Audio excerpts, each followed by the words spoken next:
Ah oui, chose dite, chose faite.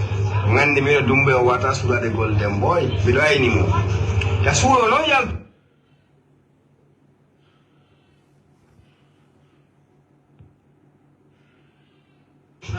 Ah oui, chose dite, chose faite. Ngandi mi dumbe wata suga de golden boy. Bido ay ni mo. Ya sulo no yalta. Kono ko hewta ta don. Jamo ja otoma. Ya sulo gala bom. Yara do bom. Kono be do bom be ja otoma. E kari. O fala ma yaltirda wiklo. Kono anda hande ko da weti do ko sota goddo. Wi ko wala season mi yara ko diwa mi yara mali ngeri minge. Dumbuya. Wani ko yauti mali fama ko musilmi. Wani don dumbe ko bandi o wi wata sura sile yitir ba makko. Dumbuya o yantiri an katti mini kono be jabbo ke mo de mali go makko.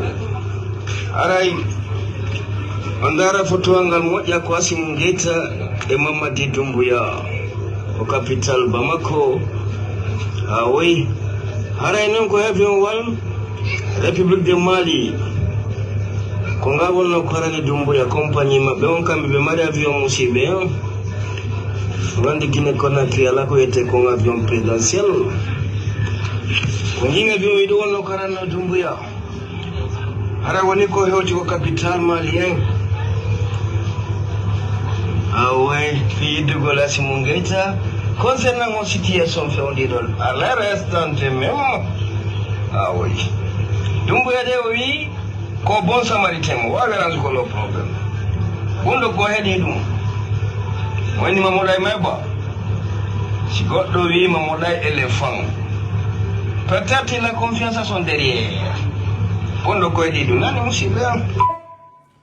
Chers Guinéens, chers compatriotes, Pai Kunsare, Ngal Pai Ngal Labangal, Natungal Linde, Pai Ngal Nandaire à Paile, Kogot Danila Dondo, j'ai écouté, ça me fait un peu rigoler, donc c'est à travers de ça que j'ai fait passer cette vocale. Chers compatriotes, armée guinéens, armée de rang, soldats offensés, armée de l'air, armée de terre, policiers, gendarmes, je lance un message très irisant pour vous. Armée guinéenne, écoutez-moi attentivement. Je sais bien que l'armée guinéenne n'a jamais défendu son peuple. C'est clair. L'armée guinéenne défendant les populations. Quand l'armée guinéenne en personne peut attaquer, parce que les Wawa attaquent Alpha Condé, Mamadi Dumbuya c'est des armées lasses. Mais il y a des mouvements que je m'adresse ici. C'est-à-dire les paracommandos, para-chinois, commando Rengues, tous les militaires en uniforme, zone de terrain. Je donne cette information à la immédiat. L'armée guinéenne, écoutez-moi attentivement. Aujourd'hui, ces peuples victimes comptent sur vous. Vous savez bien, on a toujours mis alerte. Beaucoup de choses, beaucoup d'offensifs. Donc, je rappelle à tout un chacun, tout un Guinéen qui me suit en direct, de partager cette vidéo. Hier, beaucoup de personnes ont parlé. Vous savez, Mamadi Zordan que vous voyez, c'est tempéré. Comme j'ai toujours dit, quand je dis n'ose pas, il essaie de le faire. Et aujourd'hui, je vais dire aux Guinéens de rassurer l'armée républicaine, d'assumer les responsabilités dans notre pays. Bien entendu, ce soir, Mamadi Doumbouya actuellement, tellement qu'il a peur, il a envoyé des hommes sires, des uniformes, dans 3 camps pour surveiller le pays. C'est-à-dire 1, Yimbaya, précisément à la base militaire.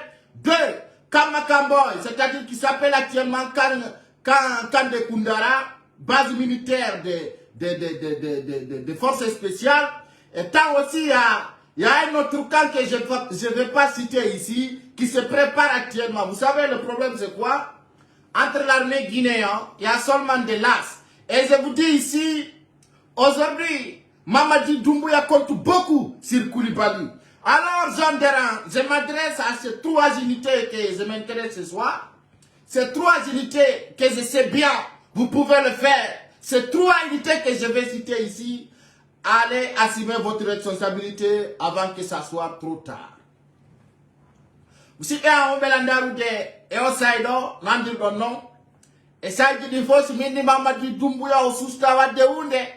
Il essaye de le faire. Alors, donc, à qui le tao, l'antoro jama on bebe la Guinée fou, partage golo vidéo do, fio be soldat be do yudundo. Alors, mais dans notre Dakar, il était de Bélérouz, c'est-à-dire les zones de rang. La note de tout un uniforme de l'armée, soi-disant armée de terre ou l'air, tout un uniforme. Katawata kazandan ou la policier. Kono wadi, comme y'a l'antabedo tawe pour la bungal, kabewa wali tawe asimude, dégage golan fakonde. Donc, wana Mamadi Doumbouya de Asimata. Mais d'abord, leur père, c'est-à-dire ils sont peurs. Ils sont peurs d'assumer. Mais il faut qu'on s'adresse un message clair à l'armée républicaine pour toujours. Donc, je m'adresse ici à l'armée de terre, l'armée de l'air, c'est-à-dire l'armée de terre, l'armée de l'air et l'armée des mers. 7 ou 3 uniformes, je m'adresse à vous pour qu'aujourd'hui, vous soyez à la première pierre de libérer le pays. C'est-à-dire aujourd'hui, je m'adresse le commandement des bases militaires, je m'adresse le commandement de Kamakamboy, je m'adresse le commandement de Kalafaya. Donc, je ne vais pas citer les hommes, les chefs qui sont dans là-dessous. Donc, c'est pour vous dire aujourd'hui, vous pouvez faire un collectif, moins de 2 heures de temps. Vous pouvez prendre l'aéroport, prendre l'RTG, assumer un décret par toutes les frontières. Donc, je rappelle tous les militaires de la République d'être sempre prêts à défendre son peuple. Le trafiquant, le narcotrafiquant a fait son première occasion. Aujourd'hui, tout un peuple vous écoute pour un décret à la RTG. C'est-à-dire aujourd'hui, c'est très simple pour vous les soldats. Je sais que vous avez peur. Je sais que vous n'êtes pas armés lourdement. Je sais qu'aujourd'hui, les hommes que Mamadi Doumbouya confie le pays, c'est des hommes pérés. Zassim, hein? Je le dis Zassim. Tout un homme qui se dit aujourd'hui, je me confie tant ou tant, c'est des bandits. Aujourd'hui, il se confie à Koulibaly. Koulibaly, il connaît ce que je dis. Il sait bien ce que je dis. Il y a des images qui vont sortir. Alors non, armée en faux, Hani, woni armée de terre, woni armée de l'air, woni be armée aynu be diandam. Ande de noddu tudebe, malgré den andi ko hulbe reedu, ko be wawani don nangude Alpha Condé, fewndo o yalti, wana Mamadi Doumbouya mo be tagini no armi on be suusata yawgol. Kono e ngalanayde ko be duwa wadde ko, si be wano yali wada yore mabbe, kambe militaire on, be antandi ande de woni base ditati di wonde ngalde fi mun ka tawata fewno do ni Mamadi Doumbouya ko don olori kan goto militaire no takko donka e kan goto no entre yimbaya e kan alfaya donc c'est pour vous dire hande c'est le bon moment d'aller à l'aéroport be ya ka RTG be wada décret population on yalta supportabe wananabe be wada transition labudo Mamadi Doumbouya tao ko wondo dogude kono gina me ben famani ya pidi bu yalti ndeton ko tawata hande ko problème jano wadi Mamadi Doumbouya e Bamako parce que pidi bu yalti di tawata en fenni taydo ka kikide do atono hande parce que me ala na ondono be soldabe attendez, on va faire face en face pour que vous me voyez bien, très bien avec mes yeux. Donc on dit Ande, kodobe wiuno, Jane Nofori, c'était faux. Et aujourd'hui, vous pouvez arrêter le ministre de la Défense à l'immédiat, sans tuer personne. Et puis vous pouvez l'arrêter. Les seules choses qui assurent cette zone en uniforme, qui sera là pour représenter la Guinée, moins de 24 heures. Ça s'agit seulement un seul point. Quand on arrête le ministre Djogoto Pet. Ministre Djogoto, j'ai dit un seul ministre qui sera arrêté, sera tabassé, montré à la média, à Koundanye, Allah, woni armée de terre, woni armée de l'air, woni quel que soit l'uniforme, les jeunes vont faire leur soutien et on va vous soutenir. Donc,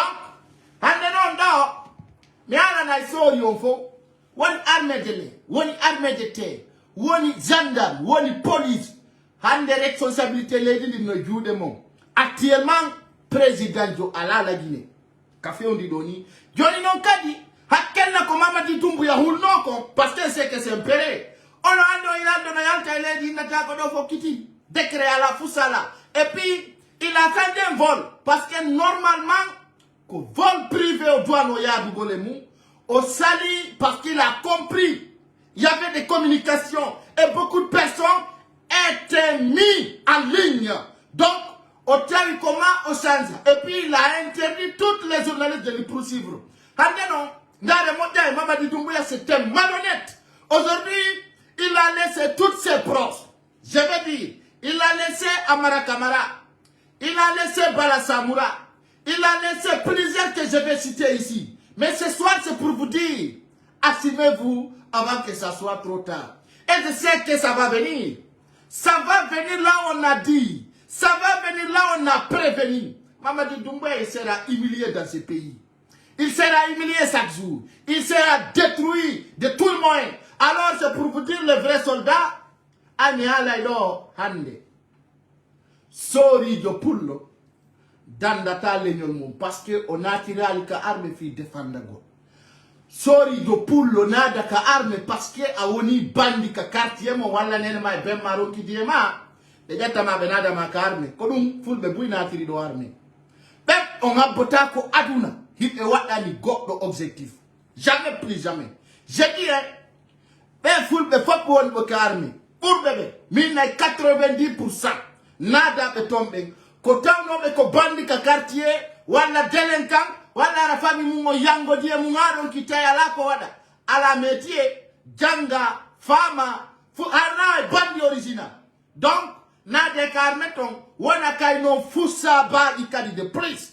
Tawata hay fus gadata. Don wande kon wadi rantambe o message alerte do ko fita waw no wa no non tumba jagiti. Hande militaire on fop hibereni kasari nde fewndi do. Hibereni no Conakry Sati. Hibereni Mamadi Doumbouya o ala appui fus rien absolument. Hibereni connaît qu'on code de popularité, on a détruit cela. Donc aya la Guinée hande un artiste qui se lève dire que moi je suis un membre de CNRD. Aujourd'hui, un blogueur non reconnu peut se lever, dire que je suis un membre de CNRD. C'est assez faux. Mais, avec une popularité, on tourne, et on planifie un peu de travail, un tour militaire à la immédiat, toutes les positions, toutes les choses. Je dis encore, je vais vous dire, toutes choses, il y aura des sacrifices. Toutes choses, il y aura des sacrifices. Si tu as vu, on imak hande ha jango wadu do renio di 3 kanjido yaltu don nangu don RTZ on nango pour 8 novembre nango aéroport ça va être trop tard pour vous parce que Anki on a écouté beaucoup de personnes qui sont dit préparer des lance-roquettes on demande parce que ande he don't only tell the fenadi pour le blogueur bébé. Ils ont holy télé qui fait la dîner pour les blogueurs de Guinée.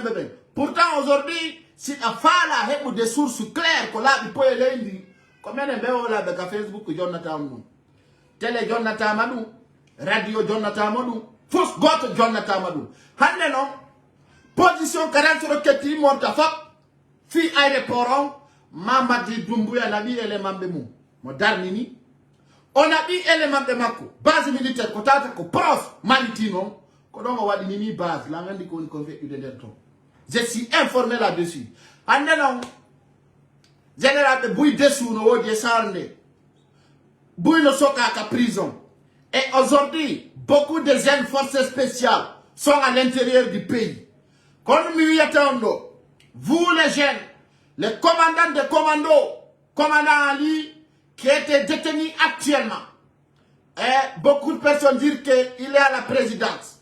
Mais Ali, qu'on lui a tiré de ton Michel Lama. Maintenant, ce que je vais vous dire ici, vous les soldats, qui sont au terrain, les camps de Kindia, les camps de Manea, même dans les camps de Mamou et les camps de Fodekaria, essayez de contacter toutes les uniformes.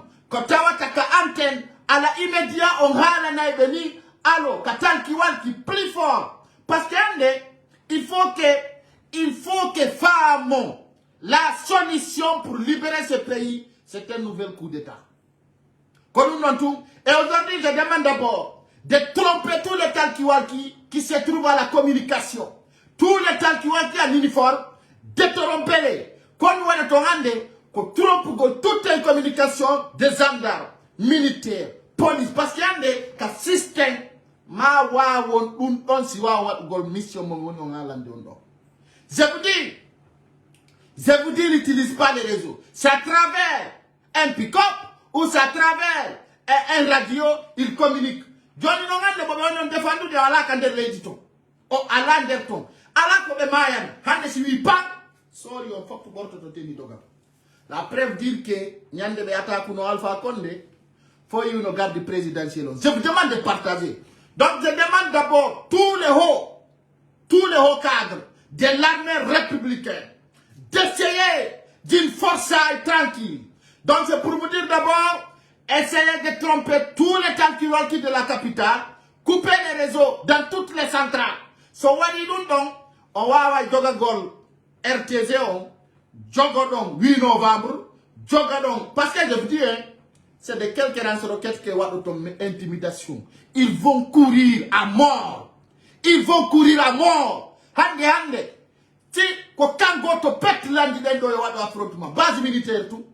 Si benangi RTZ, billahi wallahi tallahi. Benangi hono yete. Benangi,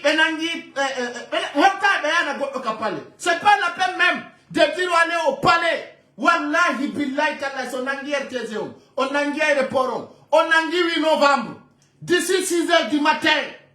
Ko kalum don ko jama on yata yaltina be kander paleton. Minga alanion. Toute la Guinée-Vallée jusqu'au palais Mohamed V. Ça va être populaire. Comme la prophète du Nord, on a donc coup d'état de balles de dos. Je vous dis, hein, partagez la vidéo au maximum possible. Partagez la vidéo au maximum possible. Donc, dans ce sens, je demande les vrais soldats patriotes d'aller arrêter certains ministres. Nanangugola, ko yimbe tato pet nangoton. Tato pet nangoton. Tabassom de vrai. Hara nangu betuara ilo yande beka pick up je. Adano me imagine. Je vais le citer. Nango Koulibaly, il est très dangereux. Très dangereux. Koulibaly. On donc ko geroton ko fop ton wa ay coup d'état ko yon nangumo. Ko yon nangumo. C'est grâce à Koulibaly, Mamadi Doumbouya a réussi de faire un coup d'état. Je rappelle d'abord qu'on a toute formation. Fi arrête tout gol Koulibaly. Il faut que vous le faites. Sans doute. On ne nous si tabi qu'on a qu'il faut faire. Et puis c'est très simple. C'est très simple pour l'arrêter. Je rappelle. Son anguille aéroport. Tir d'élite. Et puis quand je rappelle ici à tout un soldat qui essaye de prendre un pick-up ou prendre un affrontement, laissez lance-roquette directement. Wallahi billahi sera renversé de l'île de tête. Goto d'Artotako. D'ailleurs, il faut que des sacrifices très francs. Très francs. Certains disent que c'est de la comédie. Comme c'est de la comédie, pourquoi Mamadi Doumbouya se casse pour sortir? Aujourd'hui, nous sommes plus dangereux que tout dans ce pays. Alors, c'est pour vous dire, Wata on wat ou samakala endermou. S'il n'a pas de force spéciale, s'il n'a pas de uniforme, n'importe quoi. Doit quitter des armes lourdes. Tawata si wat y pan. Je vais vous donner un exemple. Pour qu'Assimi Goïta arrête Ibeka, il a envoyé des armes lourdes. Ils sont dit quand Ibeka ne sort pas, ils vont tirer. Ils ont compris, c'est la vérité. Aucun militaire n'a osé de faire une réaction. Aucun militaire n'a osé de faire une réaction. Alors en Guinée, aujourd'hui, Mamadi Doumbouya, les chefs rebelles ne se trouvent pas dans ce pays. On a joué le plan pour que Mamadi Doumbouya sorte. On a dit soldats, si on sous-sale. Mais non, mais si on voit une naila, Hakoudenye Allah. Billahi wallahi tallahi. Si sori de Guinée, souci immagol. Nangoya RTZ, Nangoya Paléon, Haïsi Nanga li Paléon, Pongontou, Nanga aéroport, Hara yarme Guinée, on n'a wani yarme. Parce que, Nyala na yongala. Konanga li kong Alpha Condé, Nisikabe no mari belol. Et à la belol. Il ne ose pas. Quand on lui rentre dans l'alerte, qu'on fit Andin Golbe, si les wadai du Covid et condor, ça va péter. Ça va péter à l'intérieur. Ça va péter offensivement. Et qu'on a dit ta dernière solution. Et aujourd'hui, on demande l'armée guinéenne Quand je dis l'armée guinéenne, c'est l'ensemble. Ou les gendarmes, Ndare Mamadi Doumbouya, c'est une équipe de 400 personnes qui ont arrêté Mamadi Doumbouya, qui a intimidé toute une armée. Plus que 5000 batailles. Mais il faut pour les Houlbignon. Awahande, sori jo atotono, parce qu'on a dit, c'est tauno, hara sori ono anduno, communication, parce que Mamadi Doumbouya a essayé de détruire la communication des militaires. C'est à travers de ça, quand Koulibaly oui, hande kadi militaire jo ala droit, il gol et kan ya et kan. Johnny non, dans 2 heures de temps, vous pouvez planifier. Conakry, c'est pas grand. D'ailleurs, on demande toute la population de rentrer dans leur maison. Dans leur maison. Toute la population guinéenne, rentrer à la maison. Parce que dès que nous m'entendons, qu'on couvre-feu. Couvre-feu moins de 24 heures. Couvre-feu très fort. Parce que, on est au terrain. Billahi wallahi tallahi. Si Mamadi Doumbouya essaye. Parce que, si vous avez une roquette, ça va. Mais ouais, il faut poudre. Si vous avez une roquette en haut, ça peut rater. Si vous avez une tangal d'autres, ça peut rater. Ça va être entre État et État. Alors, on a un pays. Comme ils m'ont débarqué dans un cas, c'est très clair. Comme ils ont dit, ils ont dit, c'est très clair. Oui, ils ont dit, ils ont droit, qui pas goldon. C'est simple. C'est ça. Si l'on va là, on a une base, on a une commune de Ratoma, on a Allah, billahi wallahi tallahi. On a une base, on a une commune de Ratoma. Une commune de Ratoma. On a une base, si l'on va là. Comme vous le répétez, on a une négociation internationale plus rapide. Plus rapide. Et puis on a des soldats, tant de sécurisation sur place. Tant de population, on a une aïe. Alors vous n'avez pas peur. Ande ko piji tati pet landono. Tawno ko sefu jo hombo. Barkina yalta tawada dum. Parce que c'est là, c'est très clair. Hakuna la copie du tati pet. Hande wadete do moins de 24 heures à la Guinée, on est dans la liberté. Dans la liberté. Hande ni piji tati pet. Wadete. Hara la Guinée, on est freedom. Comme le 5 septembre passé. Billahi wallahi tallahi. Hakuna Allah. Piji tati pet. Piji tati pet. Quand on a l'aéroport, nanga 8 novembre, notre Dakar frontière, Djogito RTZ. Haré, c'est terminé. Haré, c'est terminé. What a couvre-feu? Elle est dit FOP. Couvre-feu à l'intérieur du pays. Couvre-feu.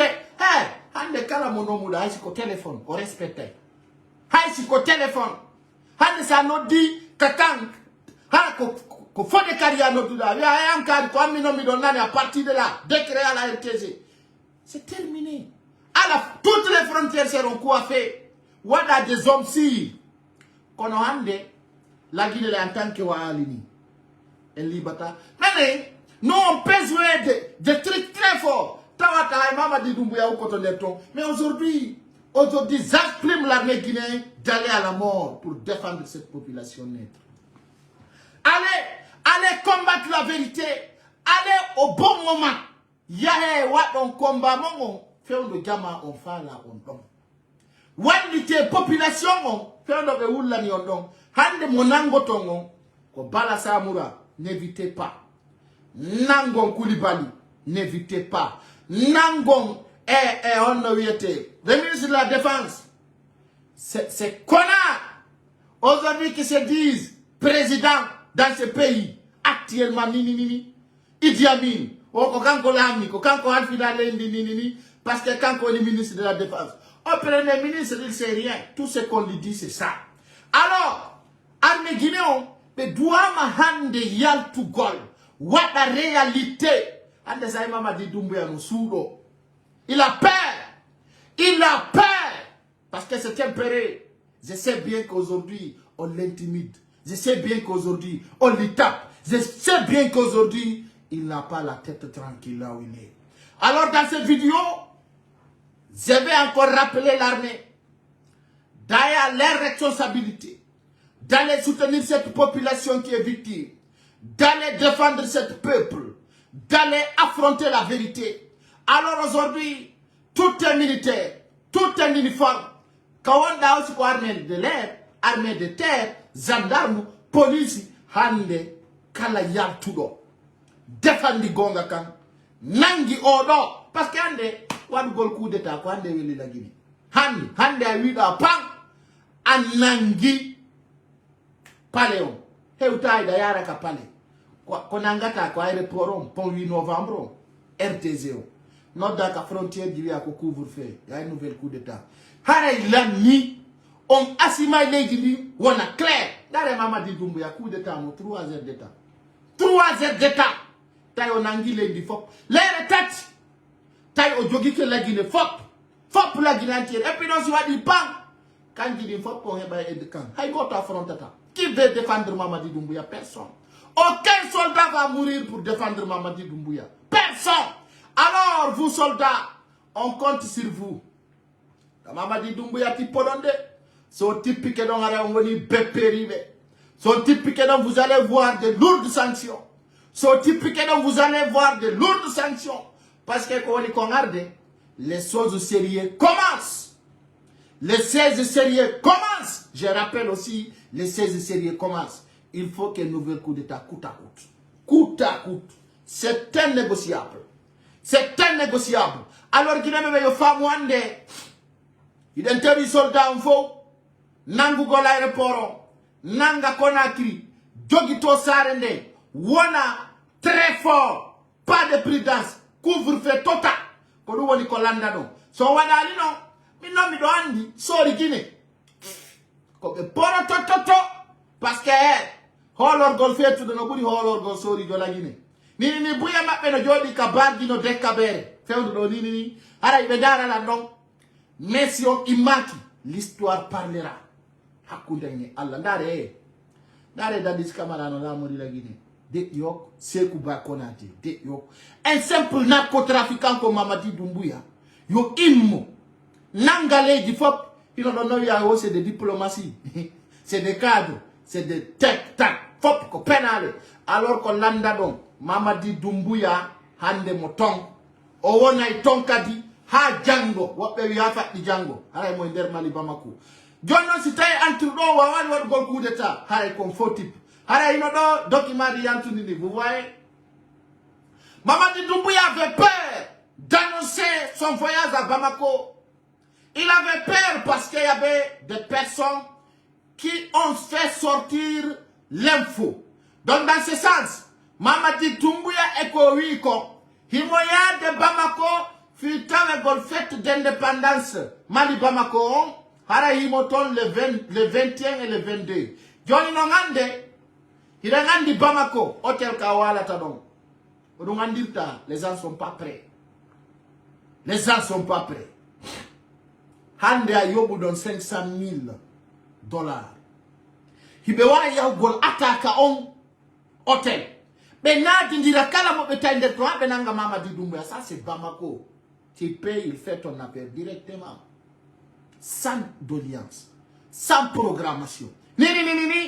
Tu y avait des gens bien déterminés qui se positionnent à l'affrontement. Mais d'un toro foule de Mali benfo, Mamadi Doumbouya oko wardo legnol pulo, o payment o lettimen, hande ko woni yersin de legnol fula ku e der la Guinée. Pia men wara men, fulbe man. Si tawi partage de la vidéo si tawi hande ko pullo wada ko nder la Guinée no mettude o.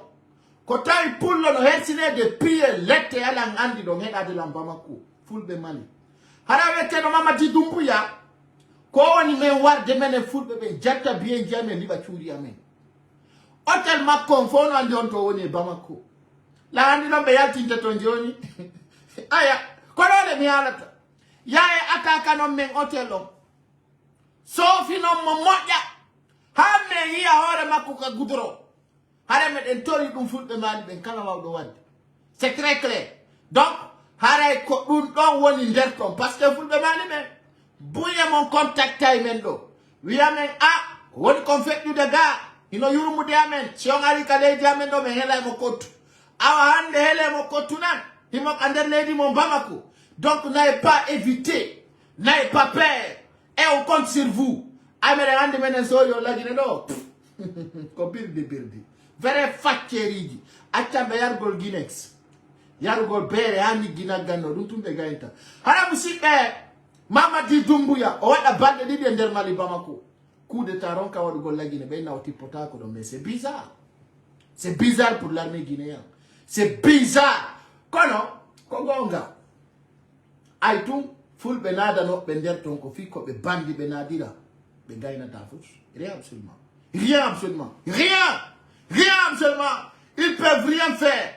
Alors c'est un compatriote guinéen qui me suit à côté de Bamako mais maintenant que ta population guinéenne à Bamako parce que tao ala ko burikanu je tuma indu da ka lando ledi ya enoken tao ta goto wona nama ngokani uno hulbini illa ka lando ledi ka président de la transition ya tipo da Bamako ronga ide Guinée njo ay goto ay ambassadeur personne. D'ailleurs Mamadi Doumbouya s'était impéré. Je vais vous montrer sa mission avec Koulibaly. Regardez bien ici. Il a confié le pays à Koulibaly. Vous voyez, et je rappelle ici, comme on dit au Famali, actuellement, tous les officiers, mais je vais le dire ici, tous les officiers d'Iran sont en otage actuellement. Akundanye Allah, billahi wallahi tallahi. Bebe yotondo fopu nini, ibe kansa mouri. Bebe fopu ni. Tous les soldats que vous voyez là, commencez par Bala Samrae. Ndare before ibe dogo. Actuellement c'est moi qui vous dis, l'ande kadi wonno beka aéroport. Nini Bala, Koulibaly, Douagno, tous les officiers actuellement sont en otage. Considérez nous holta wallahi billahi tallahi. Kala sori do mo yido do nini mo Mamadi Doumbouya douti hino wada en otage actuellement là où je vous parle mais wana bedo wa taram versu dem nini ndare nani a compte ndare abenyolo regardez vous voyez la confiance vous voyez toutes les militaires qui sont là actuellement ils se trouvent à Kansamori nini kala kadi mo warda numéro mo noddu landoda. Oui, pas que ça arrive, on sort pénini, donc quand ça mourit, on a un officier, mais il faut dire, notre déland, tous les membres de CNRD, tous les cadres, tous les militaires, tous les grands officiers, actuellement, c'est dans l'intérieur du pays, ils sont à Kansamori. Il y a des tas de gens qui sont à faire sous le pouvoir, on peut stable. Mais il faut pour moi, il y a qui n'ont qu'à répondre, qu'on a des gens qui n'y ont pas. Mais faut pour moi, regardez. Dare hajujama. Dare nagal no pia na garda bu avion. Hakuni mungi Allah. Dare nagi. Siga dundo. Hi pula uyagal burai dundo. Nagge yagal. Be inna yo daro iti bimbi akikire. Dan tako. Regardez. Alors me dit de nous. Vous avez un avion militaire comme celui. Têti délinquant qui ne connaît rien.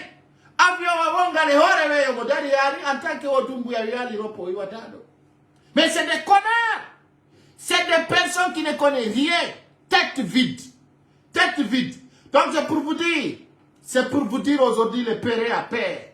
Quand yele wardi ka aéroport. Quand yele goyo wardi. No wo wiri no. Hale no hande. Sori on koyobe andu. C'est trop tard pour eux. Parce que tabisiku be wona idon. Kalangal be falli toto. Koyo laba ngompoi. Hande wawi on kadi waktan godo hitande o hunde wotere. Ko si tawi on wadi Mamadi Doumbouya coup d'état. Si dum wopi jode hedo don ko fekkata ko. Hara jama on belandarude no dare be sawno diraga. Ko do woni kala yaltudo don. O ka kan direct. Ko ndebe yatangumu. Premier ministre Boula Oudjoni. Vous voyez, un ancien comptabilité. Vous voyez les cons. Ils sont là parce que Mamadi Doumbouya sort au pays, mais il sait qu'il a peur. Il a peur. Alors je demande les soldats patriotes. Je demande les soldats patriotes encore. Je dis bien, je demande les soldats patriotes d'aller au moment qu'il faut. Je demande les soldats patriotes d'aller au travail. Je demande les soldats patriotes de défendre dès maintenant. Je demande les soldats patriotes d'aller à leurs responsabilités. Si chers compatriotes, dare do ande fono ga. Sorry on foppu no dindira der ga. Hino fempina. No yurmia, vous voyez. No yurmia, je vais vous montrer son arrivée à Bamako, vous allez voir. Hariudado no soudi la Guinée. Himo soudi. Mamadi Doumbouya, il a peur. C'est pour cela il se casse. D'ailleurs, aujourd'hui, Kawan Dendonini, Koyon Andou, il est préparé, fi fête d'indépendance au Bamako. Il est préparé, se prépare pour la fête d'indépendance. Donc, Django, tout est possible à Bamako. Et Anda, quand on y prépare de Django Bamako. Et oui, non, qu'on fête d'indépendance, qu'on Django, qu'on fête de Bamako, qu'on landi. Tawata non ko mija ko ngara ko dum ko feketa ko Django Bamako Django jode do don ino yurmi no kirbi ato mi gayni do tawo ko do mi salminta président Oumar Sissoko Embalo biddo gorko mi wuro do non kanko Bocce Kande président PTZ en Guinée Bissau musidbe am bela ndarude Maya liya piji. On tumi mari komi ala non. Harai ko andi golon tu jama lagine ka fewni do nini ko jama wakilo. Je vais vous montrer l'image, vous allez voir. Ndare Mamadi Doumbouya, ndare Kabernega. Himo wadi hay antibal. Ndare nani? Regardez, hein. Il a fait des antibal. Pourquoi? Regardez, ndare doloke makole. Oy doloke no humbika. Vous voyez? Doloke no humbika parce que mindare antibal là, regardez. C'est tellement collé. Kono ay kanko mo wadi antibal, ndare doloke no humbi tellement qu'il a peur, il a fait des antibal. Les connards c'est tempéré, ndare antibal wadi. Antibal, regardez. Vous allez voir. Nous yurmi quoi, tellement que les connards a peur. Antibal wati. Ah ben on a jamais montré. Vous allez voir. Il m'a wati antibal pour quelle raison? Parce que à ce moment il m'a habillé sauvetage. Il m'a habillé sauvetage. Chaque moment, il m'a habillé sauvetage. Il a peur. Le connard a peur. Il a peur. Nare nani. Regardez. Vous allez voir. Oyi, nare do. Pendant andata vrai. Oyi do lo ke ngaga antibalon. Il a porté des antiballes parce qu'il a peur. Tout le moment, il m'a habillé kautira. Nare do nani. Regardez. Regardez les hommes qui confient le pays. Daria kulimonge Allah kulo saljoy regardez dare la mi do lagini himo doro giana ngi unduko himo doro giana ngi unduko dare regardez ce qu'on a, regardez cela, mais c'est bizarre hino ay dare do hino do be wal fini lendi be regardez c'est qu'on a la me péril. Vous voyez? C'est tempéré. Ce connard, c'est tempéré. C'est tempéré. Regardez. Regardez ce connard. Quand il voit seulement, il t'énerve. Tellement qu'il m'a mal visage oudado. Quoi, il m'a monté tellement qu'il est drogué. Aïe, son ma congonta on a affronté drogue. Regardez bien. Kokandare kaga. Kodouaneta c'est un drogue illimité. Illimité. Alors, chers compatriotes guinéens, Ndare Donale, regardez les traîtres. Ndare Don mara camara.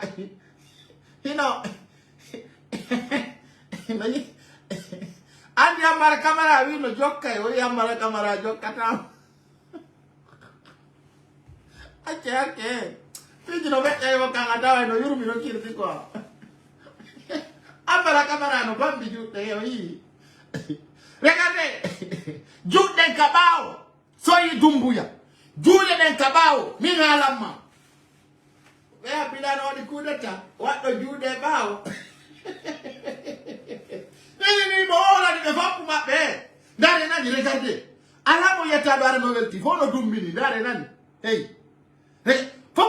Pour la son quand direct. Regardez. Tellement qu'il est fâché.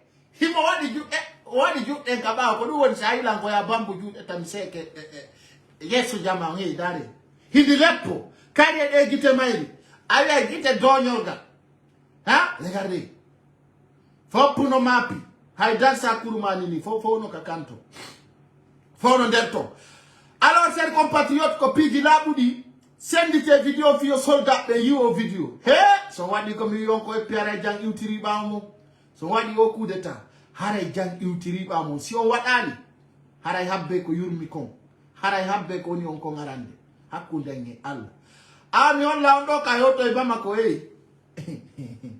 oɗo kadi ko feetuɗo ni ndare nani Zordan anda biyo Zordan hay tip tellement que mo mapi o yi ndare wonɗo Bamako hay oɗo antibalo oɗo ko ɓawo waɗiri ay antibalo regardez bien tellement qu'ils sont pères parce que ɓe wowlana à certain moment il y aura des lance-roquettes en haut ndare gaye ndare ɓerde Mamadi Doumbouya ne regardez bien o yi o wonɗo Bamako oɗo no waɗi lance-roquette ɗuma antibale no yaltiti ɗo regardez cela mais c'est bizarre ce qu'on a hein ndare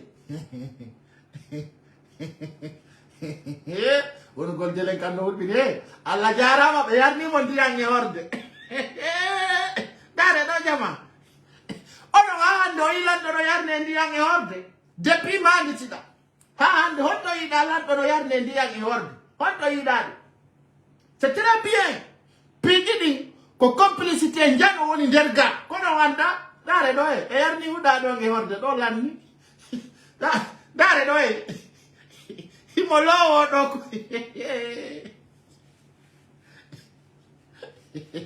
c'est bon j'ai dit c'est bon quoi ono hande o yilanɗo no yarne ndiyan e horde on ko vere naggil simini on o ala hakkil on wawata famude oɗo il est tellement bête simini o ko dorogue hande alanɗo hulɗo reedu anduɗo hika bandi kono goɗɗo waɗi lantama ko yarete anda honto moƴƴina mais il est connard a habbe balɗe no ala ɗo no gasa hottetete Mamadi Doumbouya ɗi regardez ndare regardez ɓe waɗanimo ndiyan ko horde goɗɗo anda ko woni nder to kanko tu woni lowade o huɗaɗo mo ala hakkil ko ɗum o ala banki andite noon pijal fa konne ɗin no maani de ɗum ɗon tum mi haalanta o ko vrai connardo ndare nani huɗaɗo ndare hakkude mon e Allah huɗaɗo yo joni Allah walle de hara yarali sa yari hara yari may demande billahi wallahi tallahi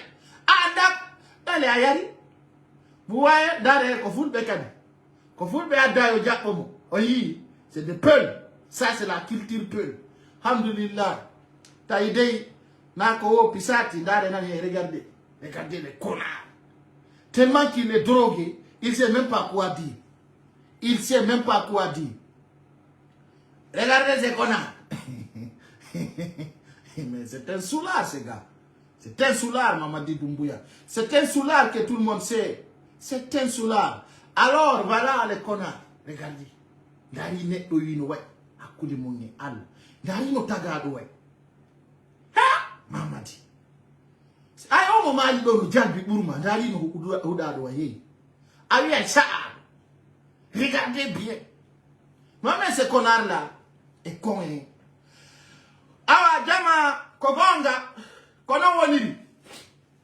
Mamadi Doumbouya yayande Bamako pour la première fois et son premier voyage parce que les balɗe ɗo mi wi hay pamala ko sustayade hara o démenti silan o yahi Bamako Zordan o kala ko mi haali il va tout faire pour démentir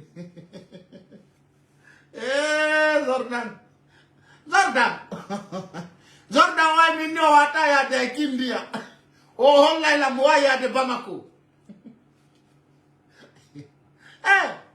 ko Bamako tu waɗa yade koy e piɗe ɗo si Allah jaɓi a tawa ɓe accuɗa ɓen ɗon no uɗa ɗon kala ko mi haali waɓɓitoto démenti saylan quoi non mais tu es connard franchement ndi ko jufulurri mi yiilaydi sondo o e sondo mi haylaydi vrai vous voyez non mi haylaydi ha ko ɗo min nuno ndi kay ndi wata yade e Kindia Ndi magi ndi eti pick up je ndini ni wa ya de akindia. Ndi ya no français ma mi do ay pa tinde o vrai. Mi yangete hudado ay ala aki.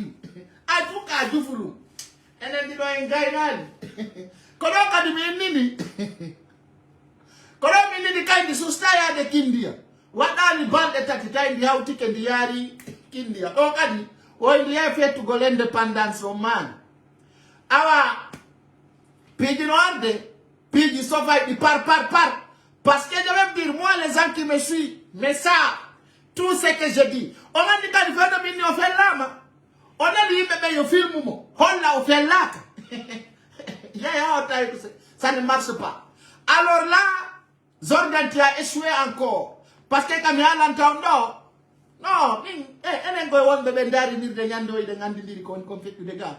Ah, il est gars, il est ngandi ko wala ko be wala c'est clair. Ici là, c'est clair. Hala jama atoma mati dumbuya yaw de Bamako mi holla do debbo maliyenjo ko dum wadi si mi pullo no ndara mi oronka partage de video a mettay quoi hande be yobi influencer be malien wo sabi ko sellu dale yahi ko ley e porto nanon do taga non mi do no usas bari be arado parce que ande tam hebi ke video mabbe ça se bari hala ko hore goddo weli mais ala non petite histoire mu ça se bari woddo makka hoydi hibbe maani be ad ka Facebook do be fes be wulli ala ko be geraaji be e jami maaye bibbe ande be ngure ande ala ko be wowla ande ko ça se bari joroto e baaw téléphone wiya jama on sellu dalen no huli reedu Allahu akbar la ilaha illallah muhammad rasulullah no hawni de hakku ne la ko goddo hoydi hibbe maayi be maayali goy noddi be téléphone wi usasa bari mi hoydi do maayi be fesi be wulli ala ko be gerani hande be yalta wiya jama on sellu dalen no huli reedu okay be wi on wo sellu dalen kanyum o kataka kono usasa bari ono kono okudon goddo hodum okudon goddo ono hande on mais c'est clair que goddo de yoydi na yobe yeddu be no pay kusale ko woli ko fenani hakunela ko goddo no dibe telephone wi haray mi yoydi do mai nani haray non ende nyande la yibe no wulla hidi lo ko tiga kuja goddo hoyda tu wiya goddo no do mai allo assalamu alaikum hido ngejang inahi ko mi hoydi do ko ndemi do makka mi hoydi do mai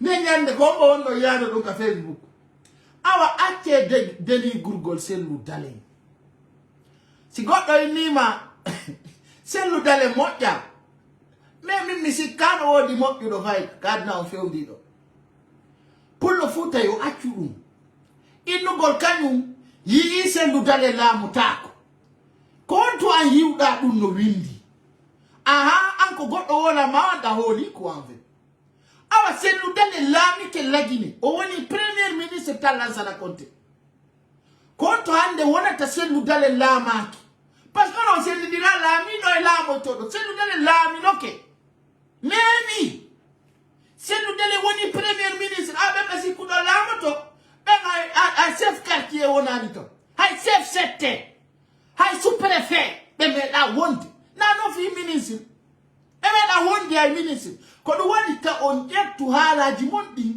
watto mo hore mon entekwa no kan moko ba no wodi ko duwa wolude moko ba kadi no wodi ko nanata ronka wolude sabuna be wi wo mo woli wo on tigi wola e fenande hande mo yima sellu dale no boni haray no si sellu dale no bonno haray no ginen sofi danoma hakkunde ni Allah ay ko mi wonno ka place sellu dale ko billahi wallahi tallahi hara yurmende alaya sellu dale bonade suudu malide wiya amunyike hande ko hondu sellu dale mari ko okora goddo hondu sellu dale mari onani sellu dale no mari mbudika na dum nando awa mi wona na on sellu dale ala fus yimbe be fenay yaw dara tonti dalen sellu dalen watto todi min ko piwu gotum petti mi yiri sellu dalen ko seri ko line tuwa ngal tum mi yiri sellu dalen mi tayno seri mi sikki simi do mari mi voyage e get privé simi do mari ko mi way mi o korta jama ko na jama o hiay ko mi mari ko ya en daro kam mi jingi di sellu dalen si tay mo watti tonti serudi ndaro otoje de sellu dalen doginta do den ayay oto angal sellu dalen sakiti joga go ngal do la jimi ngal o jogiti ngal ko ruwa 12 sodi ngal fo no andi fi malgal kon sellu dalen mari ya ita paka internet sai be hollete sellu dalen ko milliardaire awa chena ni wolu gol ko nganda sellu dalen so yi ko arata ko kam so ya min kam jodi do mi do andi sellu dalen hay simi anda jikku makko ko dum mi yata e kam makko ha mi sonjamo dare han no sellu dalen dabbiri non laamu haka o fewndi do yawo ka suudu ka sellu dalen wonno don dittin naron si mardo no wona idum ya ka suudu ka hoti don ratoma kipeto ndaro si tay ko suudu mardo jawdino me on nani wobe wi on himo mari mbuudi hon sellu dalen man hon dum holli sellu dalen no mari goddo hon ha ande ko hon dum holli bete si amari a anyanta horema ay galle den labe ko lanza na konte futtinode darnude sellu dalen gayniti ko dum be ni gon ko zone réservée kono sellu mari awa acce nangol ko yimbe wolata onon kadi jokkon dum o kadi be nani yimbe ben no wiya haray be taskike be ndari sellu dalen laamutako me honto yidon dum ko honto yidon dum no windi mi sikko non kadi nane be do nani ato en artude piji din parce que o mi jutude kono taw jago wadugol sigadi yewtereji quoi abe inabe on no susire du fobe fenay mi ngali ala biddo gorko susudo reedu e der lagine puri sellu dalen duubi jel no darti Alpha Condé duubi jelu ça non dina mi couper ta histoire s'il te plaît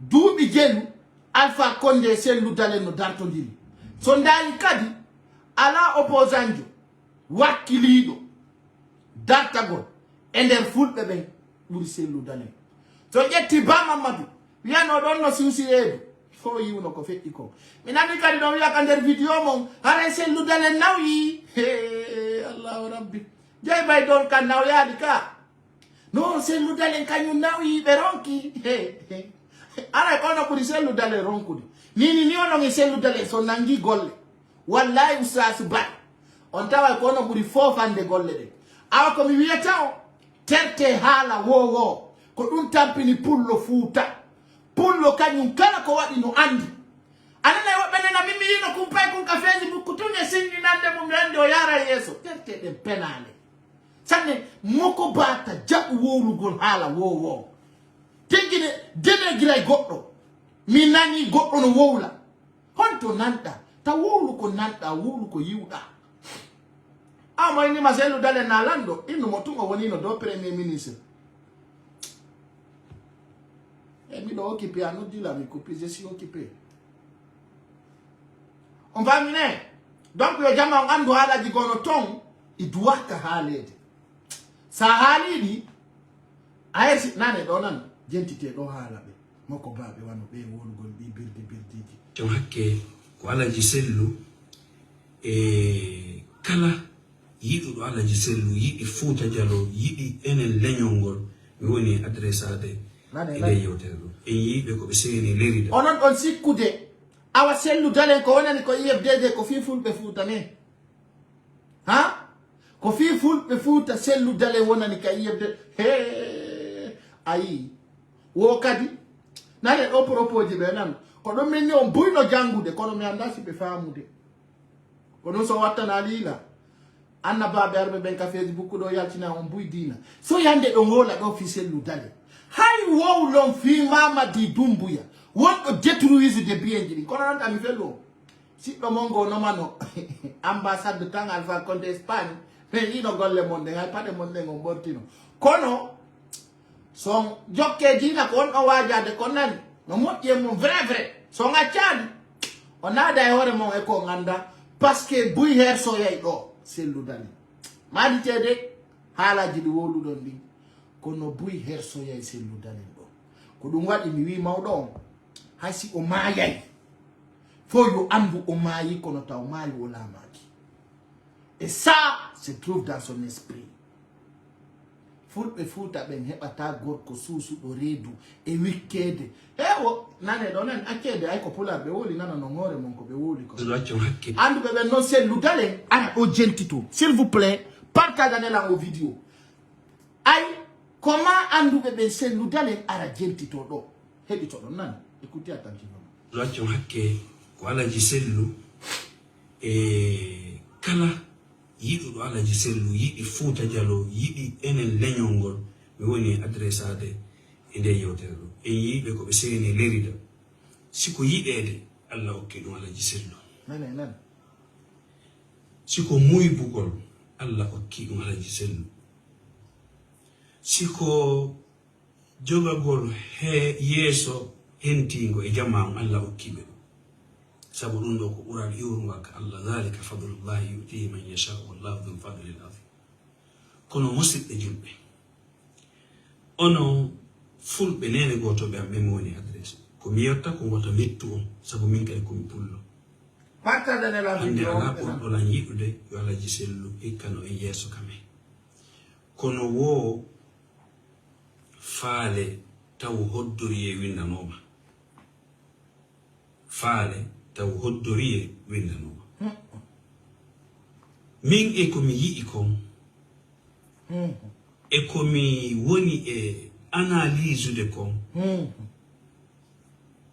alaji sellu dalen Allah okkiɓe yimɓe okkiɓe jaahu okkiɓe yiɗede kono mi hoolaki alaji sellu laamuto kamen naneno analyse ko ɗum addi ka hoore mum ha wiwɗon alaji sellu dalen laamuta o yejjitino alaji sellu dalen laaminoke ko ɗum waɗi ta goɗɗo miijoto mare tumo vidéo mo moƴƴanani harana ko wulluno ɗon ko nde harana ko wulluno ɗon ko e fasu ɗon o vidéo ɗo maremo de parce que hino arde yo holaki ne a hoole na holaki alaji sellu dalen wonanay en président de la république fi hon ɗum go o ɓe nawi acceno mi lando o jey bay jone sellu dalen ko hombo hecci lando on singe so e sellu dalen ko hombo hecci Alassane Ouattara e sellu dalen ko hombo hecci Abdoulaye Wade e sellu dalen ko hombo hecci konto wonɗon tippude wowlon ɗi haalaji mum min miɗo jiɗi andude ɗum Alpha Condé laaminoɗo on ɗo e sellu dalen ko hombo hecci e je me demande hande si lanɗo on Tchad oɗo wiyete kam haɗana Idrissa Déby lanɗo on yana plein yawi windon ka internet ndaro nano yiyay Allah renon Angleterre ɗum non kan on yaali ne renon Angleterre ɗum on yaali ɗum onon ne e woyo accela noddugol s'il vous plaît ne m'appelez pas ko piiji laaɓuɗi puy ko ma rectifié ɗiɗi ɓe fewndiɓe ɗo mi hoolaki ɓe accita e jonnalaji sellu ɓe koyo ɓe accintinne na yo ɓe accutu koyo ɓe accintinne ko ɗum woni combat on koyo ɓe accintinne parce que wana kamɓe suɓa ko ɗum duwa ɗum faamude ay non on tawaka e ustasiɓe wawɓe wa imamuɓe yewtayɓe ɓen jama on gonga kan ko addugol siga ɗi scénario ji mais c'est bizarre mais acce siga to ala ko yewton acce ɗi haalaji mon birdeji ça vous ne concerne pas hande ligue islamique o lagine itti imamujo on waɗali vidéo e nder ɗum imamujo yaltuɗo wowli gonga ay o yaltuɗo wowli gonga waɗali vidéo Saliou Camara waɗi vidéo ɗo on wolali hande ay satti ha on wiwno onon hay Makka si tawi e imamuɓe ɓen ɓe wolanali laamu ngun ko ɓe faala kon ɓe ittayɓe mais c'est bizarre quoi franchement si c'est comme ça vous commencez de me décevoir ko hon ɗum alaji sellu foti waɗande en ko yo ɓe ndaaru Niente nani. neɗɗo go e leñol ngol Kere haray ay be manikaɓe sosoɓe wonɓe ka yebdege haray ko ɓi fattuɓe haray kamɓe kaɓe wonani ɗon ko fiyo pullo ardo tun on parti komɓe woni vice président IFDG o mais vous kondu nangi o keɗɗon sikkude IFDG ko fulɓe jeeyi ɗum ne laajila ayi ay esprit maɓɓe o awa hande si selludale yiwi ɗon ko fode usu arta ɗon ko kanko woni vice président ko ɗum dogiɗi ɗon Ousmane Gawal ay hakkille maɓɓe ɗe e yo ɓe ɗaɓɓa suka wakkiliɗo ɓe artira ɗo kerare ko desunugol Aliou Ba ko suka ay ngaɗi o dogi nini mo Amérique Bantama Sow ko suka ay ngaɗi o dogi Moutarou Diallo ko suka kono ay ngaɗi o dogi hande sukaɓe wawɓe an hari no ka Facebook ɗo wowlayɓe komi wolata kon ay hande ɓe tippatala Guinée ɓe menasiɓe Afrique de l'Ouest ɗo hombo e maɓɓe ñeƴƴi ɓeɗe hande blogueur ɓe wonɓe ɗo Dakar ɗo qui n'osent pas de parler parce qu'ils sont sentis menacés hande jinde réseaux sociaux fo. Je remercie les gars qui s'appellent Damaro en passage qui n'a pas reculé face à ces poutistes hande yi a pullo no maɗɗo sigadi haalaji mais c'est de bizarre. Ça, c'est de la connerie. Aujourd'hui, il y avait des blogueurs qui parlaient. Là, il m'a dit, gna gna gna. Ah, ben oui, mais ils seront interpellés, frappés. Ils sont décidés de fermer leur bouche. Je ne fais pas cette vidéo pour que Seloudalé me récompense. Je ne fais pas mon combat pour que quelqu'un me récompense. Je mène ce combat parce que Dieu m'a envoyé. Hande, Hinodosuka, on peut détruire de l'islam.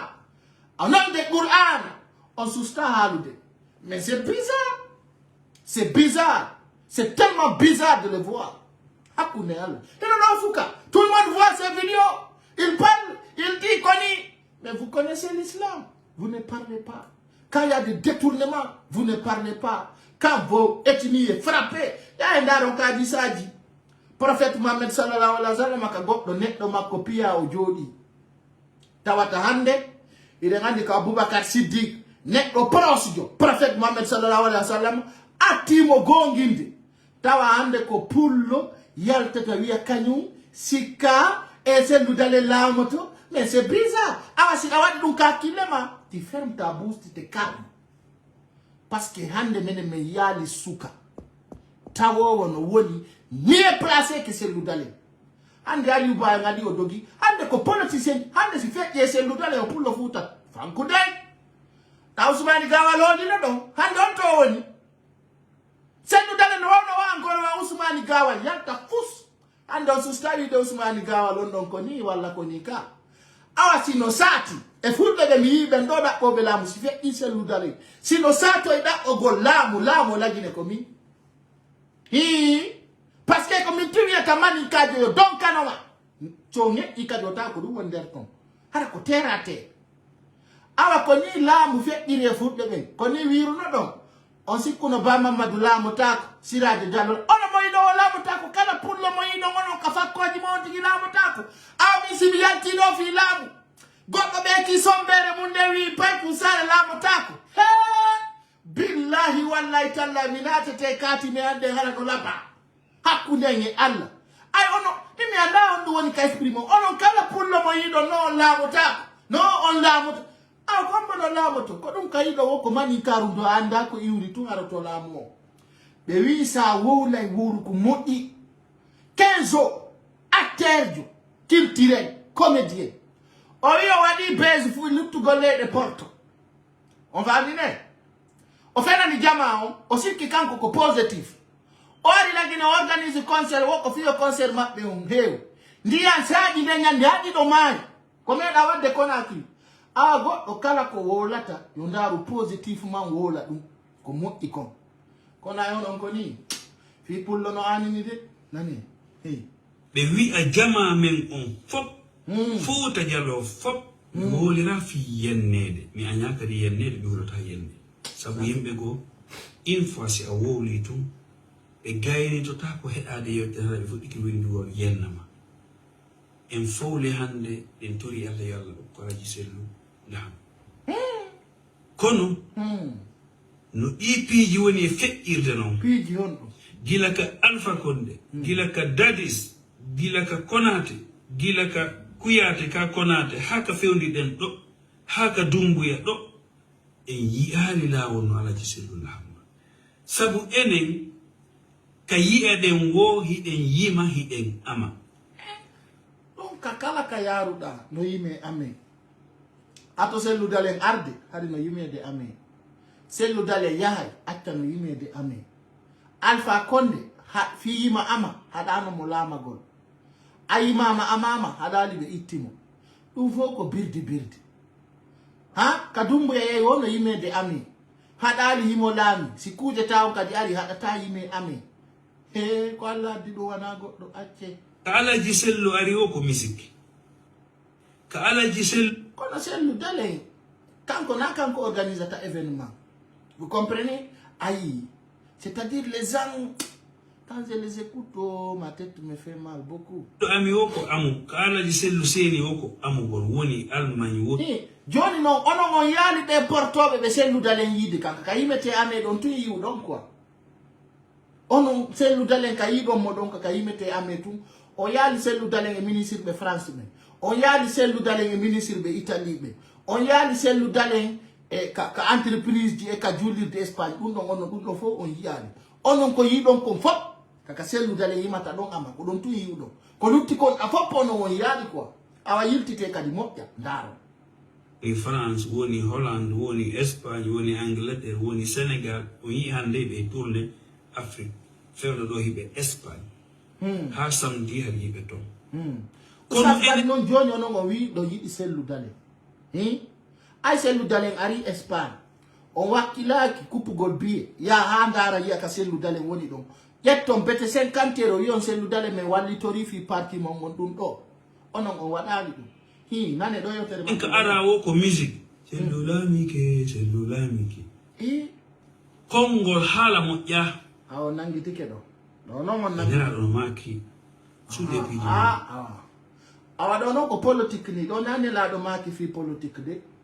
politique on ɗum ardu e piiji ɗin fof on famine ɗum ardu e piiji ɗin fof donc hande kañum nananto ɗum kere wo ko julɓe tu woni kay yebde Alaji Sellu ndaaru si ɓe heɓanay en goɗɗo gomo ɓe hooli kono kamɓe on e ko yimɓe men ɓenduɓe hakkille taski kon ɓe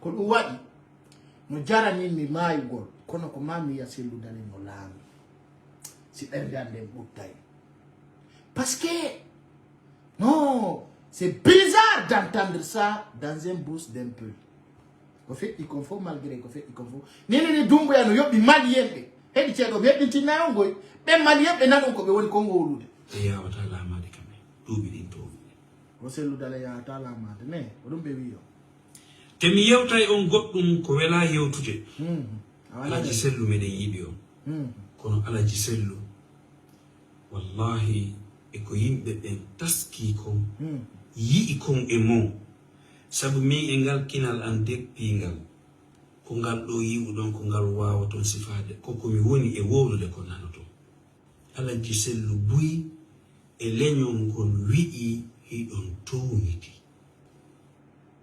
ɗon towniti nde wi'ano o Sellu Dalen no towniti Allahu akbar ko sasa ko yimɓe ɓe wi on ɗum ɗon na onon wi a ɓen wiwɓe on ɗon ɓe fenay de Sellu Dalen no towniti ha mi sikka no woodi neɗɗo muññiɗo wonɗo digne yaadowo e fof ɓuri Sellu Dalen lagine hara lagine fof no wawno wa Sellu Dalen o Sellu Dalen no towniti Allahu akbar o mayali nanay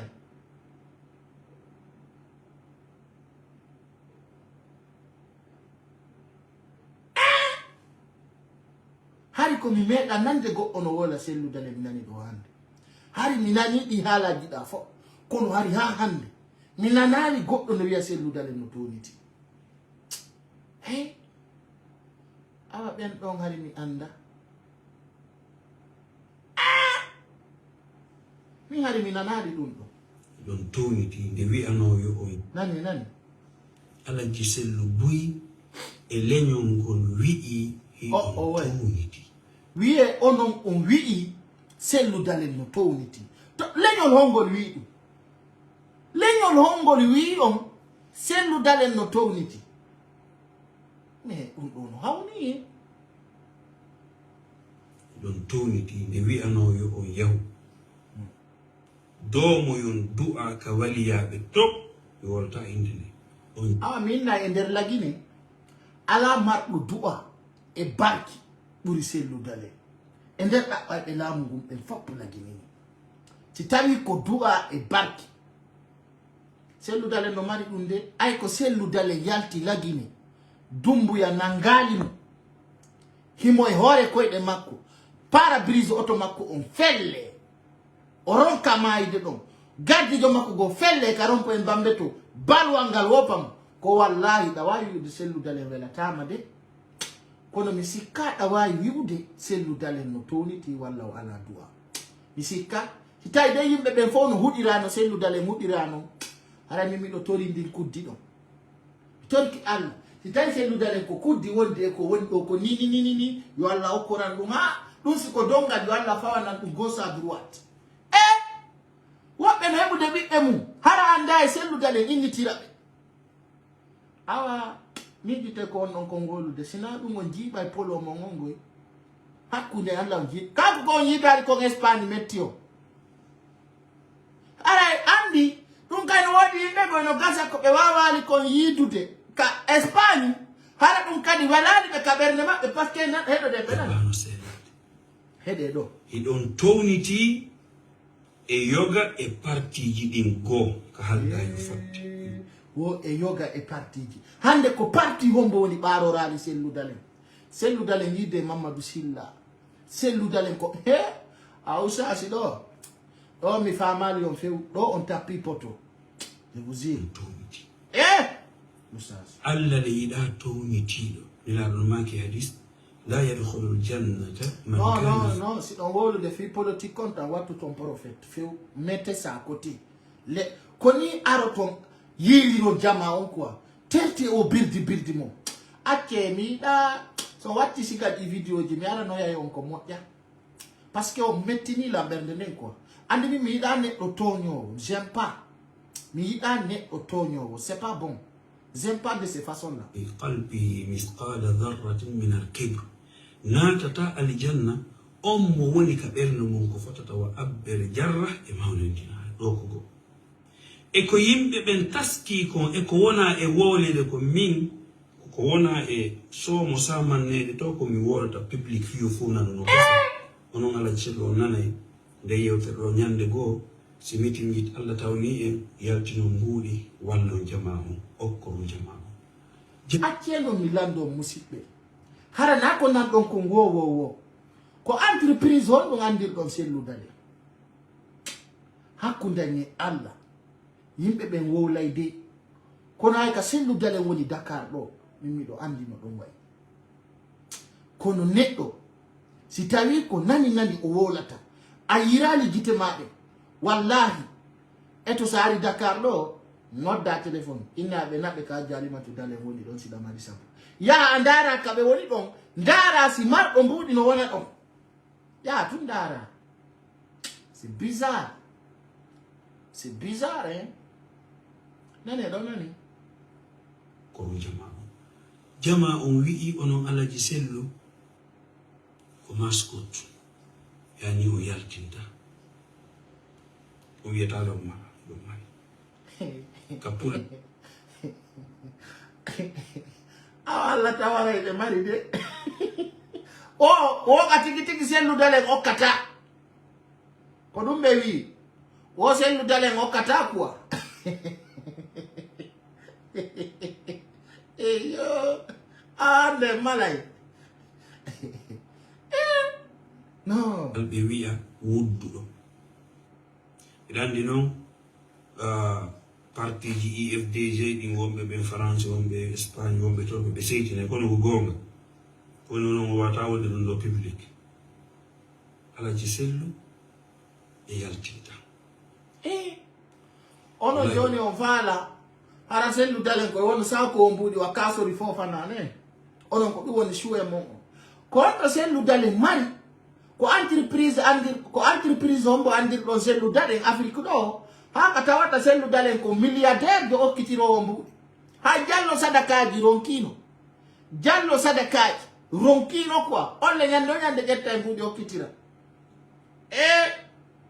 awata on ƴettu ɗum e jaka no woni ɗo ko rewɓe mbuɗi hara ɓe moƴƴa ɓernde de kono hari mi anda ko ni kono ay ko ni ɗum ɗo no hawni mi anda tun systéme am ko hon ɗum metti ɓe kono no woodi ko metti ɓe nder ton ko ɗum ɗo noon boni e pullo on quoi pullo on kanko si o heɓi ko metti e ma ko ma tun o hollama jikku makko ngu mais ça ne sert à rien Sifani Kelan France quoi faire o accituno programme makko on fop ɓay o nani Radio Sellu Seyni ke Paris o ari fi fembugol ɓe ko 50 € ɓe yetti ɓe jeni ok a ono on anda de diplomatie coupay e billet de l'Europe à Dakar no arde ɗo fi yiwgol Sellu Dalen no woodi yimɓe yoɓayɓe walla seppa de préfecture à sous-préfecture fi yiwgol Sellu Dalen a on non suka mo duwano wiigol alhamdulillah o fembi Sellu Dalen o memi hoore Sellu Dalen nde par ce que mo wawno arde ɗon Sellu Dalen wiya fembatala mais c'est bizarre mimi hakkunde Allah na wowlutugol no woɗɗo yimɓe yiɗuɓe ɗam lewru maya ɗo ɓe na payku sare mi hokkima 100 € $100 no wodi ɗo yimɓe wonɓe darde ɗo waɗaneɓe lan ɗo étoile ji ɓe andalam mi andaɓe mais sa ndaari a taway no hawni a kanko o mani bete o ari Sellu Dalen jaɓi ɓe fembi o fembiɓe ɗum ko goo ɓe ƴetti kadi 50 € ɓe hokkimo hiɗo andi ko jeno acciti golle mum yahi habbi Sellu Dalen mais ono non ay tu vois les gens c'est bizarre mi si mi ari laamagol ne mi hollay piiji goo tawayɗi on jangay leeso ko ɗum waɗi mi renike piiji puy quoi kanko pete mo doit wonde fier o fermi place makko o femboy Sellu Dalen mais il doit être fier mais kere ko Sellu Dalen wi yo déplace o ara o femba ɓe ne mais ko kanko waɗi ɗum ka ɗuma makko mais ko kanko waɗi ɗum ka esprit makko fermugo est ce que ko Sellu Dalen wi yo aru o ferma place makko o ara o femba ɓe mais non Sellu Dalen ne fait pas ça mais so waɗi plaisir o ari o fembi Sellu Dalen moi je vois pas un problème là-dessus nani ɗo nani 50 € oya ɓuri 8 parti ji IFDG ɗin wonɓe ɓe France wonɓe Espagne wonɓe toɓe ɓe seytine kono ko gonga kono noon o wata wonde ɗum ɗo public Alaji Sellu e yaltinta wallahi goɗɗo Sifani Kelan France quoi faire o accituno programme makko on fop ɓay o nani Radio Sellu Seyni ke Paris o ari fi fembugol ɓe ko 50 € ɓe yetti ɓe jeni 50 € oya ɓuri 8 heures de temps ino sabbi Alaji Sellu 50 € e yaltini ɓe nino ɗo 50 en tant que président IFDG a fotino ƴettude hayso ko 500 € jonna pay kunkon fermuɗo place mum pay kunkon ko sakkiti wiide komi accani o Alaji ɓe ƴettini battike jifa laamotoɗo leydi wonata wudduɗo e timamino hakke monsieur le président de la république ma monsieur président de IFDG tammun ɗum iɗum huli reedu awa ko ɗum ɗo tumu safi mi natta o diwi bappe mo inni Sellu Dalen no huli reedu haray mi wawata wiwde moko ba fenay kono ɗo on diwi bappe few ala ɓiɗɗo gorko suusowo reedu ɓuri Sellu Dalen ko ɗum ɗon tum pullo duwaka utude hunduko mum wowla ɗum wiya Sellu Dalen no huli reedu on kala haaluɗo ɗum on tigi haali tum par ce que hara o heɓi ko welali mo Sellu Dalen kono Sellu Dalen na hulɗo reedu de sa wi Sellu Dalen no huli reedu haray ɗum ɗon a toñi selludalen ça je vais le dire parce que ta on huto dartiɗo Alpha Condé mais bon ay kono andi ko woliri kono nde yewtere mon ɗo nde ɗo changé nde quoi tammun ɗum iɗon huliri ɗum ɗiɗo tati ɗo wondi ɗata ɓe daraɗo waɗa cono mi hakke ala noon mi réserve kala yewtere ko araka barakallahu fikum assalamu aleykum warahmatullahi wabarakatuh ko Mohamed Bari Ibrahim kan gesa assalam o yahay kan gesa joni noon ɓe wonɓe inude ɗo selludalen no hulireedu hakkunde en e Allah goɗɗo noddi ɓe téléphone wiɓe usas ɓe wi yo ɓe yami hoyɗiɗo maayi nan jama o fo yino ɗum ka Facebook ɗo alande ñande mo yiyaɗo ɗum ka Facebook ɗo mais sandari won ɗum ɗo a tawi mi hulɗini mimiɗo ɗo mi hajaka kono e jaako mi wonno wadde ɗo ko sitano ko woɓɓe go wonno waɗugo ɓe nani o selludale yoɓɓuɓe mais c'est bizarre c'est bizarre wallahi dare wala ɗum ɗo fenɗo ni musidɓe hiɓe yoɓi yimɓe mali Bamako fiyo ar ɗo nano mabbe tum wallahi ne wano kayo ñaari en fof no ka réseau sociaux ɗo ɓe andi piiji buy wolama e hoore am kono ari ha hande nanari kadi siga ɗum ɗo selludalen kadi wolama piiji buy kono hande no huɗɓini wo urgence est ce que tire pas au palais Mohamed 5 min mi andade sino pirude toon min mi worata ko mi anda kono ɓeɗo kamɓe ko ɓe yi kon fop ko selludalen waɗi tourné ko leyɗe porto fop dare na selludalen e portoɓe wondi ɗo hino hay portoɓe no teddini selludalen hay portoɓe ɓen no teddini mais o yii kono ɗum ɗo fof ɓe yiyata ɗum ɗo fof ɓe wolata fimu way ɗum ɗo fof ko woni piiji gono ton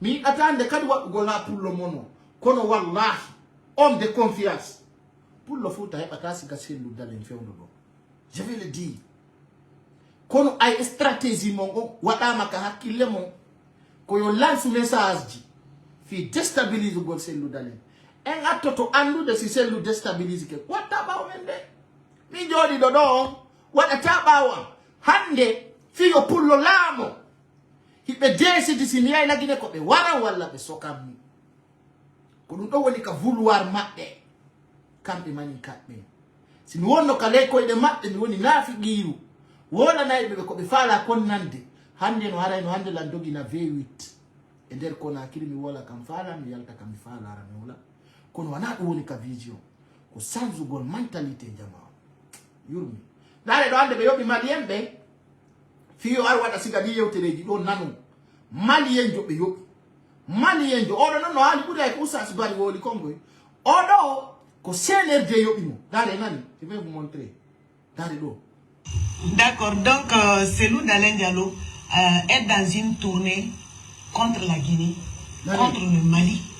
Nane hala hakkude mon e Allah oɗo ko debbo malien jo wo Cellou Dalein ko ni waɗirde tournée parce que ko ɗum ɓe wolani Mali ko contre Mali et la Guinée nane ɗo hala min ni no simi ari ɗo wonde min ni on partage ɗi vidéo ji am sikkon ko haala go ko fiyon andu ko mi woni wadde ko na fiyo goɗɗo yoɓam na fiyo goɗɗo mi woni no populaire neɓi kono ko finde yewtere yo andude nde min jokki ko combat wonɗo noble na fi ko pulan non wolude dare hande Mamadi Doumbouya no yoɓoy ka téléji maɗi fi waddirgol Cellou Dalein e maliyemɓe ɓe nani écoutez hande kala ko waɗi maɗi o andi kamɓe mani kamɓe ɓe heɓe haalani maliyemɓe ɓe a bon nane ɗo yewtere hakkude mum e Allah musidɗo Cellou Dalein haaju makko e probléme Mali nane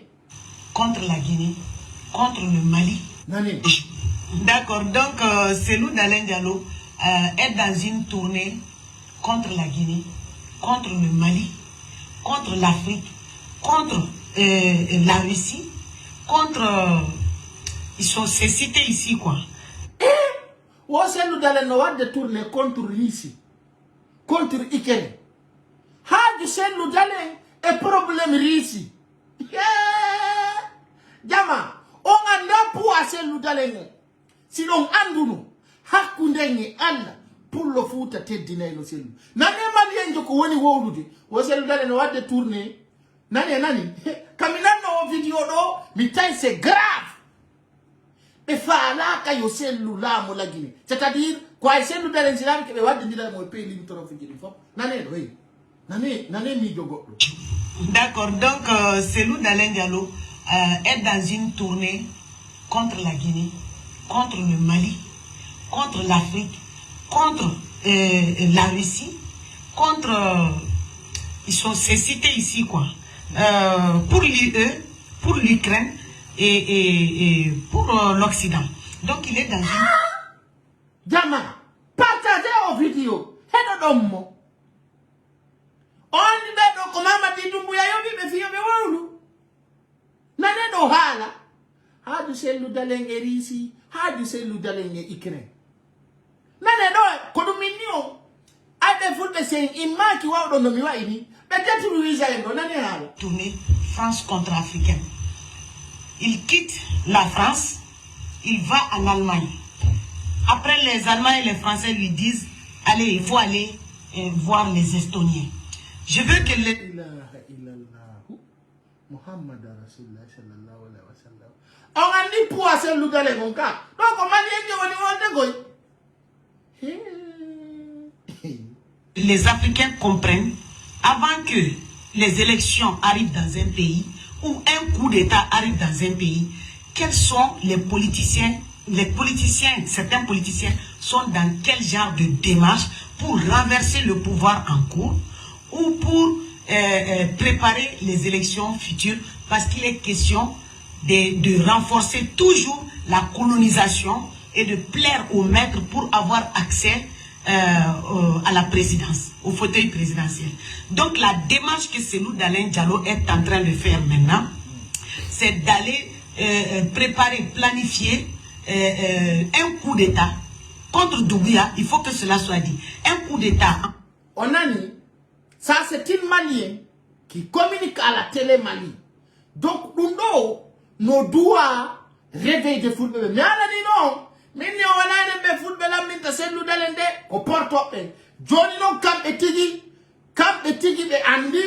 Mais wata ande kadi ampe su gol Cellou Dalein fi o la mo la Guinée. Ko do ande si mi do na me yi se wallahi summa wallahi. Mi wo lay do kan mi ko piji di hata Cellou Dalein la ma gol. Si mo fala no nyande Cellou Dalein lami harami nata taay ka der pale wala ka investissement wala ka investiture présidentiel ko na re kala kan woni aduna on ara je suis fier kono ngol lawo ngol Cellou Dalein jokkido ko ngol lamintamo. J'ai toujours dit on va taper la Guinée et même temps le manque de respect qu'ils sont faits contre la France au Mali, ça va passer. Attendez un peu seulement. On doit dire que si vous les choses sérieuses commencent. Les 16 sérieux commencent. Voilà, na kipe. Parce que ça commence, et nous harai, c'est nous dans les sokanoma. Puis du coup, nous fait de caler du dialogue, qu'on nous dit un coup d'État contre Doumbouya, il faut que cela soit dit. Un coup d'État en partenariat avec l'Union européenne, on va dire ça comme ça. Avec la France et l'Allemagne en tête. Donc il est en train de... Et ces gens-là lui posent des conditions. Donc il...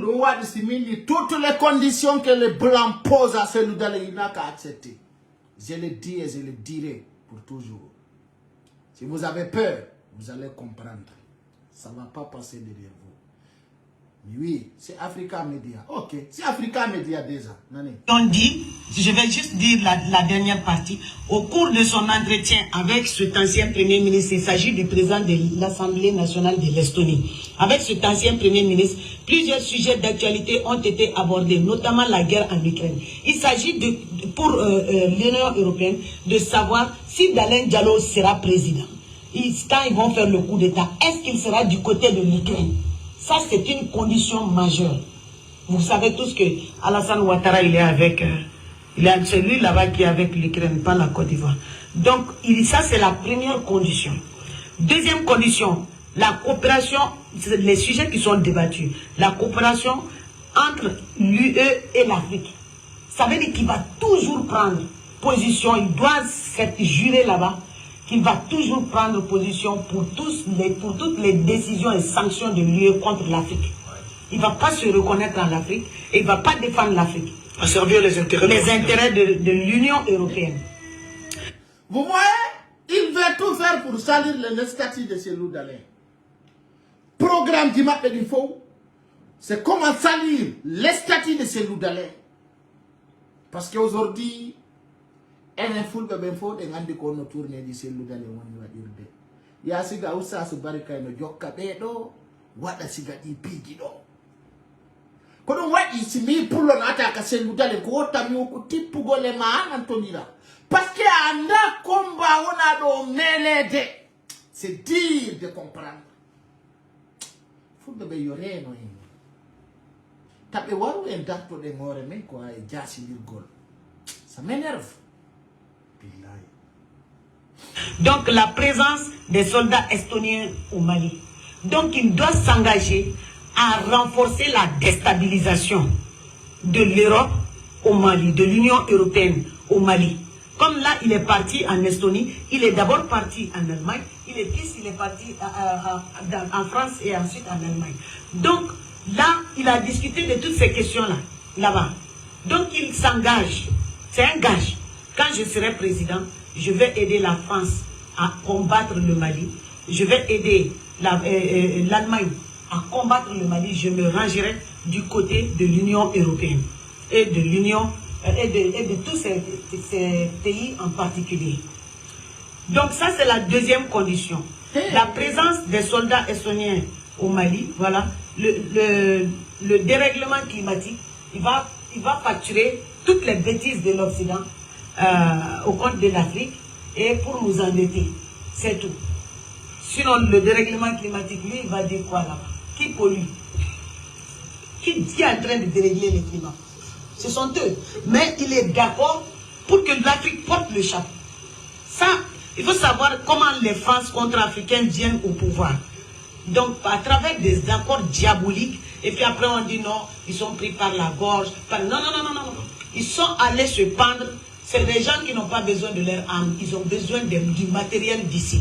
Puisqu'ils savent qu'ils vont aller en enfer. Ça c'est clair. Donc, ils ont besoin du matériel de cette vie-là. Le luxe. Regardez son âge.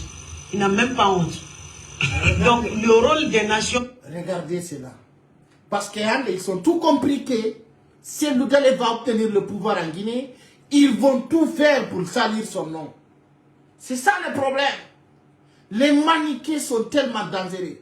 C'est là où vous voyez? Unis et la nécessité de renforcer le multilatéralisme. C'est-à-dire qu'il va s'engager à dire qu'il faut maintenir les Nations Unies. C'est-à-dire tout ce que les Nations Unies vont prendre comme résolution contre un pays africain, ils sont sûrs qu'ils ont un agent marionnette qui s'appelle Cellou Dalein Diallo, donc qui est en train d'aller préparer un coup d'État contre Doumbouya pour accéder au pouvoir. Vous avez bien entendu comment ces putains de femmes bordel comme ça veulent salir le nom de Cellou Dalein. Et chaque moment on voit de ces arts, de ces façons. Chaque moment, nous bini ha jama, nous bini ha hauni. Allez non. Et même tant que le président Oumar Sissoko Embalo, bonjour et bienvenue à nous. Écoutez là. Que le pays où il y a eu un putsch avec lequel c'est le plus compliqué, c'est la Guinée. Vous y êtes allé, vous avez demandé un chronogramme de 2 ans pour une transition. La junte dit non, c'est 3 ans, on ne bougera pas. Est-ce que là, on a un blocage complet? Non, pas de blocage. Je ne pense pas que les juntes ont dit que 3 ans. Je n'ai pas entendu ça. 36 mois, il le réaffirme. Non, ça, je pense qu'il y a une incompréhension de ça. Ça, c'est inacceptable pour la CEDEAO. Inacceptable et négociable. Ça veut dire que si la junte maintient 3 ans, là, pour le coup, il y aurait des sanctions? Absolument. Absolument. Vous n'hésiteriez pas? Non, lourdes sanctions même. On ne peut pas accepter ça. Le colonel Doumbouya, vous échangez avec lui ou là aussi les ponts sont... Non. J'étais là-bas, en Guinée-Conakry. On a discuté, on est arrivé à un consensus qu'on ne peut pas dépasser les 24 mois. Oui, mais une fois que vous avez dit ça, que le colonel Doumbouya était d'accord pour 24 mois, les autorités guinéennes ont démenti. Elles ont dit non, c'est 36 mois. Bon, tout ça, on va le voir demain pendant notre sommet. Et là, on va voir le dispositif qu'on va prendre par rapport à ça. Mais une chose que je peux vous assurer, c'est pas négociable de la part de la CEDEAO de 36 mois. Merci, Monsieur le Président, de nous avoir accordé cet entretien. Voilà, arrête la Guinée, arrête de s'offiner de lourdes sanctions. Parce qu'on a mis qu'on balo yotino ko hunde labu de poi, hunde taunde, na hunde birdire. Donc, ko hunde taunde, c'est très sincère et clair. Arrête donc andi l'anto Burkina Faso, ay on ton non nanto dira, on to wana l'anto hudado, kanko yauno, o hewtoyi, Amérique ton, o jodi ka yewtere ton, o holla ko woni kon fekkude ton. Ara ino modo l'anto Burkina Faso ko do woni l'anto watto coup d'état civilisé. O kanko yawno États-Unis, hari moton, o kanko ga o tike go yayteni o. Il est en costume. John non Doumbouya e homo Mali be invita kado. E ngara yewtugol fi ɗum ɗo jango o yii omo Burkina kanko yawno États-Unis o tawa e ko yewta ko vous voyez kanko o yawno coup d'état on Burkina to donc Mamadi Doumbouya hande hiɗen heɗi ɗo ha jango ha faɗɗi jango ko feƴƴata kolla Guinée inchallah musidɓe amoɓe landaru de la weltani on sendite vidéo ji ɗin ayɗon andi e saji ɗin fof si min ndi o sendude yewtereji ɗin hara enen ɗen andi sabu on so hande ɓe ronku taw détruisugol yewtere nden ka réseaux sociaux ɗo fi détruisugol selludalen ko par ce que mbiɗo ɗo sina ɗum num harayno ɓe lappino en harayno pullo ala ɗo wowlowo hay goto hande so yii mi wawi waɗugol systéme e piiji ɗi fof fi en waw ñiiɓude ka social média malgré haray woɓɓe no yawiti kono piiji ɗi fuɗɗike en hollugol ha honto communication mari doole donc en weltani on on se retrouve aussi demain soir à partir de 20h si rien n'arrive de l'urgence dans notre pays. Je vous embarrasse, je vous aime beaucoup. Que Dieu protège la Guinée et ses enfants. Que Mitorike Allah me fatike Allah. Allah de Sofi Mamadi Django. Sofi Nande Wunde Kat. Haray no hedondira. Les soldats, on vous confie le pays. Mettez vos travail. On compte sur vous. Bye bye.